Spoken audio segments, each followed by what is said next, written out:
Olá, queridos, eu sou o Padre Rodrigo Carneiro e esse é o nosso canal Atraídos pela Palavra de Deus.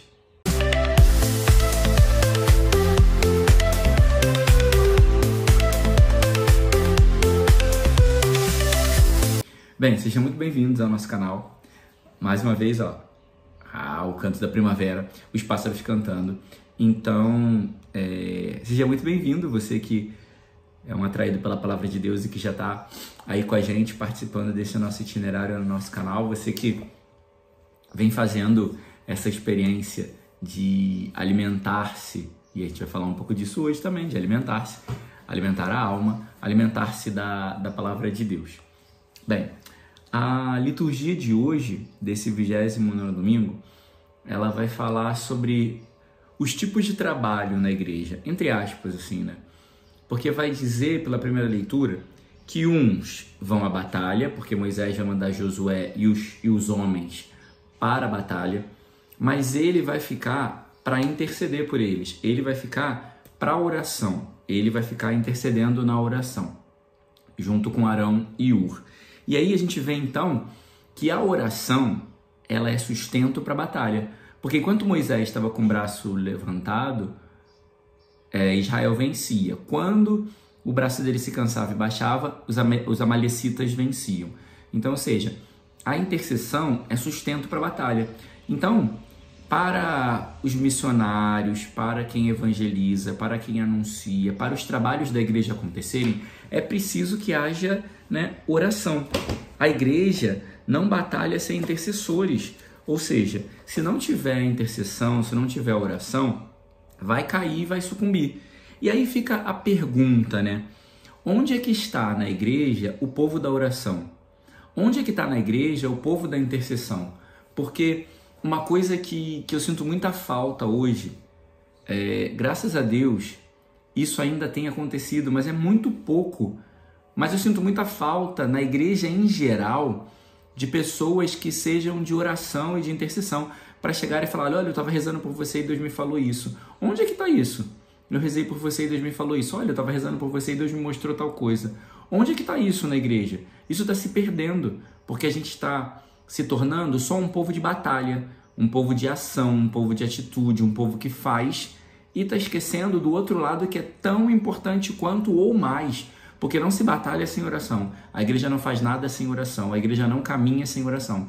Porque tudo vai sucumbir se não tiver oração. Jesus dava um exemplo pra gente de que antes de qualquer coisa que ele ia fazer, ele se retirava para rezar. Então, ou seja, a oração, a intercessão, ela sustenta a batalha, sustenta a missão. A minha pastoral, o meu serviço, aquilo que eu faço, aquilo que eu desenvolvo, ele não vai acontecer se não for feito a partir da oração. Então tem que começar pela oração. Por isso também que a gente tem a missa todos os dias. E no final da missa, aquilo que a despedida da missa, o ite missa est, ide para a missão. Ou seja, depois de rezar, depois de me abastecer, depois de colocar tudo diante de Deus, eu vou então para a batalha, eu vou para a missão. E uma coisa importante, porque muitas vezes a gente ou vai para a missa, ou também faz as nossas orações, por exemplo, vai ter um encontro de pastoral. A gente faz nossas orações, mas as orações sempre são para pedir. Sempre é uma petição, petição, petição, petição. Não que não deva fazer, mas a gente não tem oração de submeter-se a Deus. Senhor, que faça a tua vontade, dá uma direção, conduz. A oração precisa também ser uma oração de submissão a Deus, de submeter-se. Porque, submício. Então a missão que eu vou fazer tem que estar debaixo da graça de Deus. Submício, submeter-se, submissão, estar debaixo da mesma missão. Abrindo um parênteses aqui, que muita gente cabeça dura confunde quando São Paulo vai dizer que a mulher deve ser submissa ao marido. Ele está dizendo que a mulher deve estar debaixo da mesma missão que o marido. Mas aí tem muito homem machista, ridículo, que usa disso para querer achar que é superior às mulheres. Não se esqueça que Deus tirou Eva não do pé de Adão, porque ele podia ter feito Eva a partir do pé de Adão, mas ele tirou da costela que está do lado, porque a mulher está debaixo da mesma missão do homem. Então, deixa de ser cabeça dura, machista, ridículo e se converte e entende que a mulher está debaixo da mesma missão, é companheira que está ao lado do homem. Fecha parênteses, lembrei disso agora, aleatoriamente. Fecha parênteses, seguimos. Então, Moisés diz que vai estar no alto do monte com o bastão na mão. O bastão é o signo da comunhão, né? É o sinal da comunhão com Deus. Porque o bastão foi o que abriu o mar, o bastão foi o que Deus deu para que ele caminhasse no deserto. Então, o bastão é esse sinal da comunhão com Deus. Assim como a oração. A oração é a comunhão com Deus. E quando eu rezo, Deus me dá a oportunidade de enxergar melhor as coisas. Eu agora, quando eu estava preparando, estava me lembrando que às vezes o inimigo de Deus ele vai tentar a gente. Tentar nos colocar tentações. Tá? Vai nos sugestionar com tentações. Pronto, para ficar melhor. Vai nos sugestionar com tentações. E aí eu me recordo que eu estava vindo agora no caminho e a minha cabeça estava...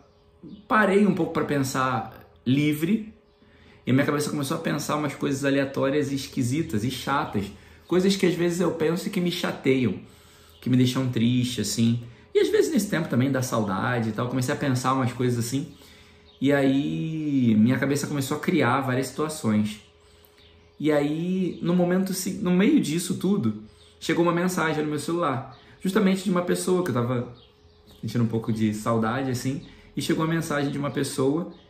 E, tipo, aquilo que eu tava criando na minha cabeça, tipo, caraca, mó tempão que eu não falo com essa pessoa, deve ter me esquecido e nem liga mais pra mim. Aí a pessoa me mandou uma mensagem. E ao mesmo tempo, porque eu tava rezando, mas eu me distraí da oração e comecei a pensar besteira. Essas besteiras, né, que me esqueceu e tal, essas baboseiras. E aí a pessoa mandou mensagem, a gente trocou mensagem, falou nana. E aí depois, quando eu tava no meio da conversa, eu parei e falei assim, cara, Deus é muito Deus, né?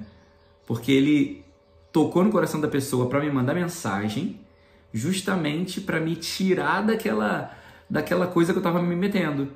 Porque isso também é fruto da oração. Só porque, como eu tava rezando também, na oração é que você consegue enxergar além dessas coisas, que você consegue compreender esses movimentos de Deus. A oração, ela te ajuda a enxergar melhor, porque quando você não está rezando, você vai olhar para si mesmo e vai olhar para o que tem diante dos seus olhos. Mas quando você reza, você começa a ver com os olhos de Deus, pela graça do Espírito Santo. Então é isso que a gente precisa buscar, uma oração para enxergar com os olhos de Deus, não para ver humanamente. Porque humanamente só vai ter problema, dificuldade, tribulação, choro, conta para pagar e tudo isso. Carência. Mas quando eu vou pela via da oração, eu enxergo muito mais além, eu vejo outras coisas que eu não estava enxergando no início. Também a gente vai ver o sinal dos braços de Moisés. Porque quando Moisés estava com os braços levantados, mostra também que Israel vencia a batalha.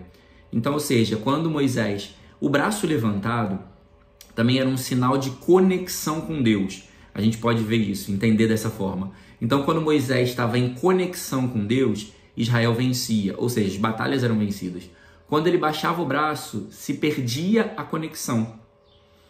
E aí eles perdiam a batalha. Então, ou seja, para que a gente vença batalhas, sejam humanas, espirituais, seja qual ordem for as batalhas, para vencer as batalhas é preciso estar no ambiente da oração. Eu não vou vencer batalhas por mim mesmo, eu não vou vencer batalhas com o que eu sei fazer, mas eu vou vencer batalhas com a oração, conectado com Deus, pela conexão com Deus e pela comunhão. O Evangelho também vai falar para nós que a oração é fundamental. E aí eu pensava, como sempre penso algumas analogias, quando eu como, eu alimento o meu corpo. Quando eu rezo, eu alimento a minha alma. Então, da mesma forma que o alimento sustenta o corpo, a oração sustenta a minha alma. Eu até posso, por exemplo, ficar muito tempo sem comer, mas eu vou ficar fraco. Assim também, eu posso ficar muito tempo sem rezar. Talvez você não reze sempre, não tenha constância de oração, mas você vai ser fraco. E uma pessoa fraca é facilmente vencida nas batalhas, facilmente sucumbe nas tentações. Então a gente precisa se fortalecer pela oração.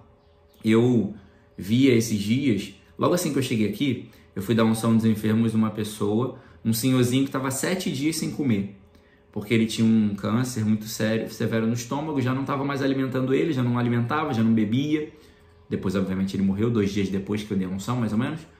mas ele estava muito fraco, muito debilitado. Por quê? Porque estava sem comer. E assim muitas vezes é a nossa alma. A nossa alma ela está fraca e debilitada. E uma alma fraca, imagina.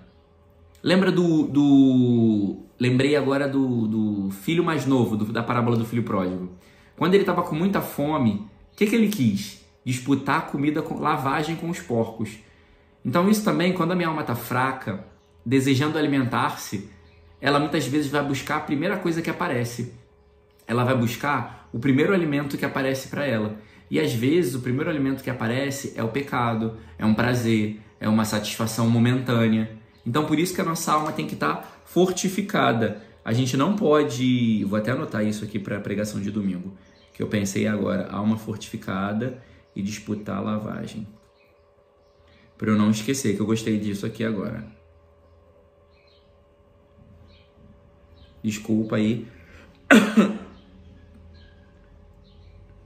Mas eu gostei disso, desse insight, dessa direção que Deus deu agora. Então, quando a minha alma não está alimentada e fortalecida pela oração, eu vou buscar a primeira coisa que aparece. O primeiro alimento que aparece apetecível aos olhos, eu vou me saciar com ele. Só que essas satisfações, elas são momentâneas. É como um bom nutricionista falando, como calorias vazias. São calorias vazias, que vão me encher, mas não vão me nutrir. Não vão trazer nada de substancial para o meu corpo. Então a gente precisa de alimentos saudáveis, sadios, que fortaleçam de verdade o nosso corpo. O Evangelho vai continuar dizendo, Jesus vai contar essa parábola, essa história da viúva. A viúva que era uma mulher pobre e não tinha ninguém por ela. Essa era a realidade das viúvas em Israel. Então ela era pobre, não tinha ninguém por ela. Então ela foi buscar quem ela podia. Ela foi buscar ajuda em quem podia ajudar, que era esse juiz. E o juiz, pela insistência dela, concedeu o que ela queria. Então também eu e você precisamos ter esse coração de pobre. Eu sou pobre e tenho que buscar alguém que me ajude. Quem me ajuda? Deus, do alto de onde vem o meu socorro. O Senhor é o meu pastor que não me deixa faltar nada. Então eu preciso buscar o Senhor, que é aquele que vai me ajudar, que vai me guiar, que vai me conduzir, para que Ele me dê o necessário. Só que eu preciso insistir. A gente tem vivido um tempo onde a gente tem desistido muito fácil das coisas. A gente desiste muito fácil, a gente se cansa muito fácil. E a gente vai ver que a oração, a intercessão é cansativo. Moisés se cansou, tiveram que botar uma pedra debaixo dele, teve que vir Arão e Hur para segurar os braços. Porque a oração, a intercessão, esse movimento, esse caminho, ele é difícil, ele é desgastante, ele é exigente, ele vai ter que, sabe? Mas é a perseverança, porque Deus também nos forma pela espera. Deus, ele nos forma pela espera também. Uma das maneiras de Deus provar os seus servos é na espera, para ele ver se a gente é capaz de perseverar. Porque se ele dá de primeira, a gente vai embora. Mas agora, quando a gente espera, a gente dá valor mais, dá mais valor ao que a gente recebe. E a gente também, no tempo da espera, a gente aprende a conhecer de quem a gente está esperando. Então, quando eu estou esperando, eu também estou fazendo um trabalho de conhecer quem vai me dar, quem tá comigo, quem está fazendo, quem vai fazer na minha vida.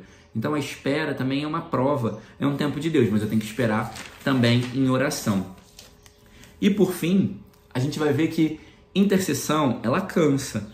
Ser intercessor, cansa. Moisés vai se cansar, ele vai precisar que coloque uma pedra debaixo dele, e ele também vai precisar de boas amizades. Intercessão precisa de ambiente favorável, ambiente de oração. Então ele precisou da ajuda de Arão e Hur, porque Arão e Hur podiam dizer, Moisés, vamos descer, chega, vamos, já deu. Não, mas Arão e Hur seguraram os braços de Moisés e colocaram uma pedra debaixo dele para ele descansar.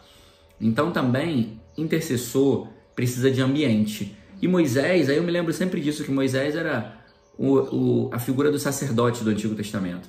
Para a gente entender que o sacerdote também se cansa. A gente muitas vezes chega para o padre, reza por mim, reza por essa intenção, tudo bem. Aqui, eles têm o costume de terminar a missa, aquele costume chatíssimo de terminar a missa e, padre, me dá uma bênção, me dá uma bênção. Todo mundo quer pedir bênção no final da missa, mas ninguém pergunta se o padre está bem, ninguém pergunta se... Ninguém abençoa ele também, ninguém dá uma palavra de consolo e de ajuda para ele. Porque o intercessor, ele também se cansa. A gente muitas vezes só pensa no nosso lado.